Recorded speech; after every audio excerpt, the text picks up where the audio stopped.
আব্দুল মান্নান সাহেব উনি আর্মি থেকে রিটায়ার্ড পারসন, দীর্ঘদিন র্যাবেও ছিলেন। এটা কিন্তু একটা প্রশাসনিক এরিয়া। আপনাদের মধ্যেও যারা কর্মজীবী যারা আছেন, আপনারা আজকাল হোক একদিন না একদিন এখান থেকে তো বিরতি নেবেন, কর্মবিরতি নেবেন। কর্মবিরতির পরে কেউ কি হয় না, অকর্মা হয় না, সেও যে কাজে লাগতে পারে এই প্রমাণস্বরূপ আমি স্যারকে এখানে দাঁড় করিয়েছি, কষ্ট দিয়েছি। গুরুত্বপূর্ণ একটা মেসেজ আপনাদেরকে দেই, এই যে লম্বা লিস্ট দিয়ে সূরার নামকরণের অনুযায়ী ধারাবাহিকভাবে শুরু থেকে শেষ, ফার্স্ট টু লাস্ট যেই একটা আপনাদেরকে সূচিপত্র শুনাইলাম, আসেন এখানে এই লম্বা একটা সূচিপত্র, একটু দাঁড়ান এখানে। আল কোরআনের সূরার আলোকে মানব জীবনের শুরু এবং শেষ এই একটা লম্বা লিস্ট করে আমার হাতে দিয়েছেন আব্দুল মান্নান সাহেব। উনি আর্মি থেকে রিটায়ার্ড পারসন, দীর্ঘদিন র্যাবেও ছিলেন। উনি বসে বসে এই একটা কি বলেন সূচনা এবং শেষ পরিসমাপ্তির একটা ছক তিনি এঁকেছেন কোরআন নিয়ে গবেষণা করে। আমি ওনাকে দাঁড় করানোর উদ্দেশ্য, এ পাশে আসেন একটু বুঝাই, এটা দাঁড় করানোর উদ্দেশ্য হচ্ছে ওনার ব্যাকগ্রাউন্ড হচ্ছে জেনারেল। উনি একজন জেনারেল শিক্ষিত মানুষ, অবসরপ্রাপ্ত। অবসরের পরে মানুষ নাকি অকর্মা হয়ে যায়। সমাজে একটা ধারণা আছে না, অবসর পাইছে মানে কি এখন সমাজে তার কোনো মূল্য নাই, কোনো দাম নাই, এখন তার কোনো গুরুত্ব নাই। কিন্তু আমি এটা বুঝাতে চাচ্ছি, এটা কিন্তু একটা প্রশাসনিক এরিয়া। আপনাদের মধ্যেও যারা কর্মজীবী যারা আছেন, আপনারা আজকাল হোক একদিন না একদিন এখান থেকে তো বিরতি নেবেন, কর্মবিরতি নেবেন। কর্মবিরতির পরে কেউ কি হয় না, অকর্মা হয় না, সেও যে কাজে লাগতে পারে এই প্রমাণস্বরূপ আমি স্যারকে এখানে দাঁড় করিয়েছি, কষ্ট দিয়েছি। এবং এই লিস্টটা উনি নিজের হাতে করেছেন এবং আমার কাছে দিয়েছেন। উনি এই বসে বসে সারাদিন ওনার একাধিক, উনি একটা লাইব্রেরির মালিক, ওখানে একাধিক কোরআনের তাফসীর এরকম থাকে সাজানো আছে। উনি দিন রাত 24 ঘন্টা যতক্ষণ দোকানে থাকেন, কাস্টমার থাকলে কাস্টমারের সাথে সংক্ষিপ্ত বেচা কেনার কাজ শেষ, এরপরে যে কাজ সারাদিন বসে বসে ওনার দোকানে যাবেন, ওনার চোখ সামনে দেখি না, সারাদিন ওই যে কোরআনের পাতায় পাতায় উল্টাচ্ছে। একজন জেনারেল ব্যাকগ্রাউন্ডের মানুষ হয়ে একদম সূরা ইখলাস থেকে সূরা রহমান পর্যন্ত এই মানব জাতির সূচনা থেকে শেষ পর্যন্ত করেছেন। এটা একটা প্রশংসার দাবি রাখে কি রাখে না? কথা বলেন। এটা আমাদের জন্য একটা অনুপ্রেরণা।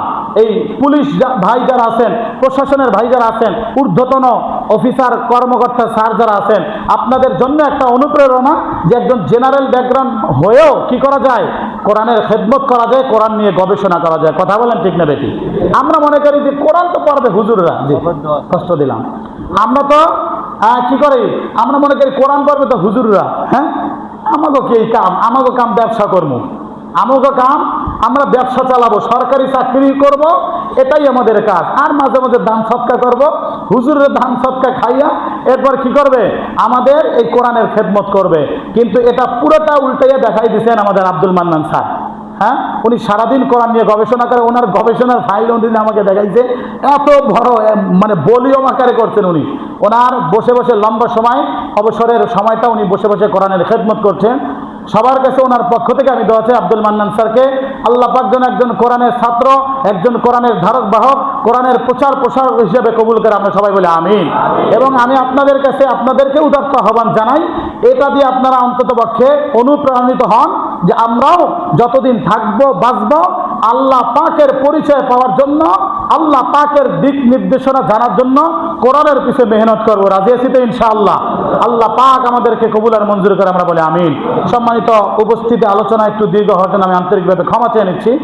তো সর্বশেষ যেটা বার্তা হচ্ছে, জিলহজের চাঁদ ওঠার পরে একটা কাজ আছে, আমাদের আমল আছে কিছু। আমলের মধ্যে উল্লেখযোগ্য হচ্ছে যে যারা জিলহজের চাঁদ ওঠার আগে, হ্যাঁ, হাতের নখগুলো, এরপরে মোষ, শরীরের অবাঞ্ছিত লোমগুলো যারা পরিষ্কার করে নিবে, কেটে নিবে, পরিচ্ছন্ন করে নিবে, এবং জিলহজের চাঁদ ওঠা থেকে শুরু করে একদম কোরবানি পর্যন্ত এই সময়টাতে আর এগুলো কাটাছেড়া করবে না। কোরবানির পরে, ঈদের নামাজের পরে যারা কোরবানি করবে তারা তো কোরবানির পশু জবে করবে, কাজ করবে। যারা করবে না তারা যদি এই হাতের নখগুলো, মোচগুলো, শরীরে অবাঞ্ছিত লোমগুলো পরিষ্কার করে, হাদিসের মধ্যে এসেছে আল্লাহ পাক খুশি হয়ে তাদেরকে একটা পূর্ণাঙ্গ কবুল কোরবানির সওয়াব দান করবে। সুবহানাল্লাহ। ইনশাআল্লাহ এই আমলটা আমরা করার চেষ্টা করবো। তো ইনশাআল্লাহ আমরা খবর নিব। আজকে যেহেতু 26 তারিখ চলে যাচ্ছে, এই 3 দিনের মধ্যে আমরা কাটা সিটা লাগলে, হাতের নখ মোষ খাটো করা লাগলে, হাতে পায়ের নখ, শরীরে অবাঞ্ছিত লোমগুলো কেটে নিব এবং এই কয়দিনে কাটবো না। এবং সর্বোপরি যে কথা, যেহেতু আরেকটা জুমা মাত্র পাবো, সেটা কিন্তু জিলহজের মধ্যেই এসে যাবে। সেটা হচ্ছে জিলহজ মাসের প্রথম যে 9 দিন থাকে, এই 9 দিনের এক একটা রোজার সওয়াব হচ্ছে এক বছর নফল রোজা রাখার সমপরিমাণ সওয়াব। এই জন্য আমরা চেষ্টা করব জিলহজের চাঁদটা থেকে শুরু করে একদম কি বলে আরাফার দিন পর্যন্ত এই 9 দিন আমরা সাধ্যমতো রোজা রাখার চেষ্টা করব, রাত্রি জাগরণের চেষ্টা করব, ইবাদত বন্দেগীর মাধ্যমে আমরা আমাদের এই মূল্যবান সময়টুকু কাজে লাগানোর চেষ্টা করব। পাশাপাশি যেটা করব, যারা হজে গিয়েছেন তাদের জন্য দোয়া করব, আমরা যেন যেতে পারি এই জন্য চেষ্টা করব। আল্লাহ পাক রব্বুল আলামিন আমাদের কবুল আর মঞ্জুর করেন।